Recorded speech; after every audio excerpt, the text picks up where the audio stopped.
Po nekaterih podatkih je na Straškem hribu na nadmorski višini 464 metrov precej kamnitih gmot, tudi nekaj velikih, ki so lahko nevarne za ljudi ter njihove hiše in zidanice, ogrožajo pa tudi hiše in blokovsko naselje v središču Straže.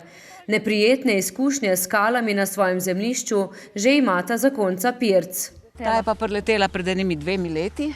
Jaz sem videla, okrog 11:30 je bilo, lupila sem krompir za kosilo, pa sem pri oknu stala, sem slišala, da nekaj ropota in pogledam in vidim, kako se skala iz hriba vali dol. Do tle, seveda sem tekla gledat, tam se ni videl, kje se je ustavila. Samo še enkrat bi se obrnila, pa bi tlele do teh 2 avtomobilov in otroci so bili zunaj. Straški gozd je pravzaprav pragozd, pravi njen mož po poklicu gozdar. Drevje se podira, sproščajo se, poti za skale, ne, in je, teh skal kar čedalje več, ne. Občani upajo, da bodo kmalu zaživeli z manj strahu.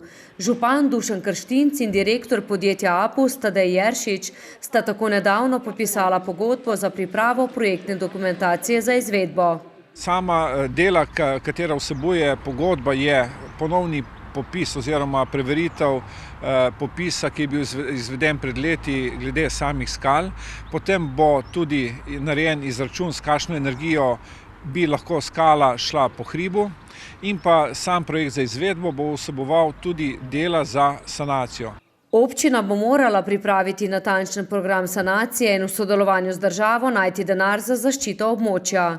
Med možnimi rešitvami so lovilne ograje, mreže ali prekrivanje skal z mrežami oziroma njihovo privezovanje. Zaščita bo izvedena predvidoma na 2 načina, zaščita pri objektih oziroma pri cestah in pa zavarovanje posameznih skal na samem mestu, kjer skala stoji.